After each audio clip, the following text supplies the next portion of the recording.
When I hear about another tragic event, it can be disheartening. Sometimes I find myself struggling with negative feelings towards God.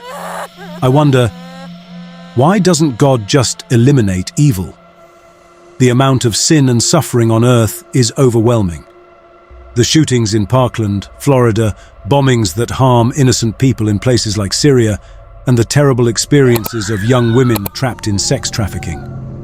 There are moments when I feel frustrated with God, asking why He doesn't intervene and stop this suffering.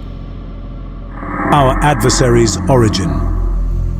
In biblical accounts, the devil is described as the origin and source of evil, known by various names such as Satan, Lucifer, the prince of demons, and the father of lies.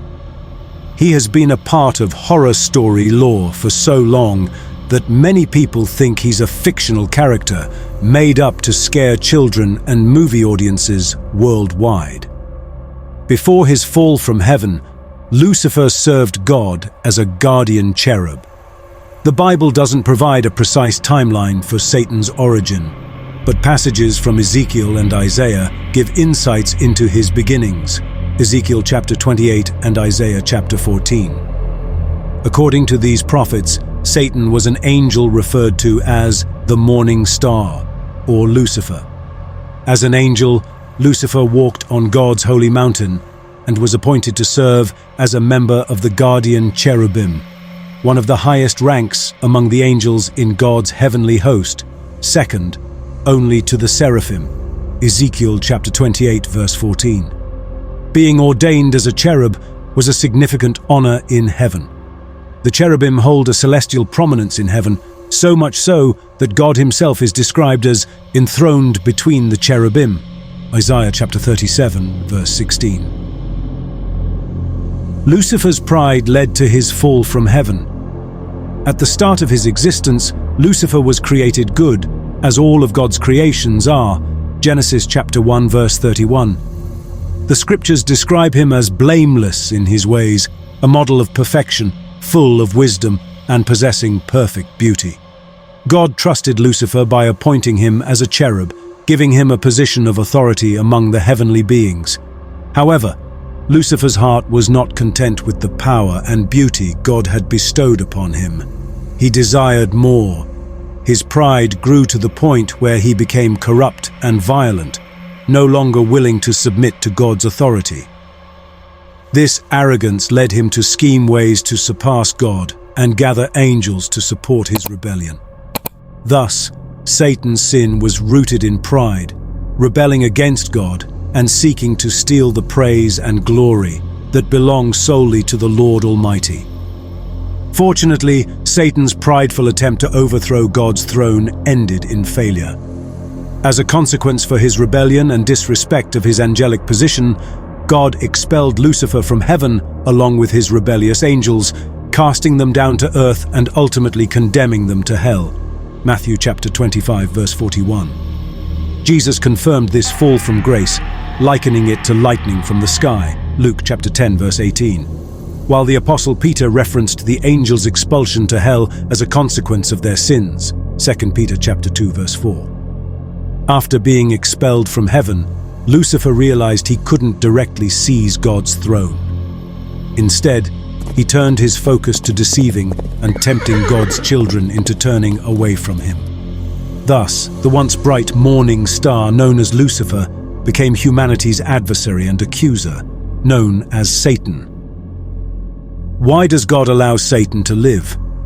To understand why God permits Satan to exist, let's first agree that God has the power to remove Satan anytime he chooses. Some may argue otherwise, citing rights or free will, but God's ultimate plan includes Satan's eventual removal. So why hasn't God removed Satan already? Wouldn't life be easier without the tempter causing us constant struggles and temptations? The Bible even teaches us to pray, "Lead us not into temptation." So why not remove the source of temptation altogether? While the Bible doesn't directly answer this question, we can make some educated guesses. One possibility is that God allows Satan to continue because it serves a greater purpose in displaying God's glory. The Book of Job, dating back to around 600 BCE, tackles the age-old dilemma known as theodicy, which questions why God allows evil and suffering. At the start, we see a scene where angels, including the angel Satan, meaning obstacle, report to God. Satan's role is to test humans, presenting challenges for them to choose between good and evil.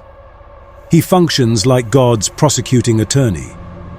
When Satan mentions Job, a faithful servant of God, God allows Satan to test Job's loyalty by taking away his prosperity, except his life. Job endures immense losses, including his children and health. Despite his friends' claims that he must have sinned, Job maintains his innocence and questions God's justice. Eventually, God responds from a whirlwind, reminding Job of his vast power and wisdom, humbling Job and affirming God's sovereignty. As Job chapter 38 verse 4 states, "Where were you when I laid the earth's foundation?" This question challenges Job's understanding and underscores God's incomparable authority. When we face and overcome temptations, wrestling with the physical and moral effects they bring, God's patience, mercy, and sustaining grace shine brightly. Even in situations where Satan directly causes suffering, God's greater plan is at work. For example, in the Bible, we see a woman whom Satan bound for 18 years, Luke chapter 13 verse 16. Yet God allowed this suffering to reveal his mercy and power. Some may disagree with this approach, but trusting God's wisdom in managing evil leads to a deeper understanding of his ways. Additionally, Jesus entered into the midst of this spiritual battle, facing Satan's schemes and ultimately triumphing through his sacrifice. The glory that comes from our enduring faith in Christ amid Satan's attacks far outweighs a life without trials. Loving Jesus despite Satan's torments showcases his glory more brightly than if life were made easier by Satan's removal.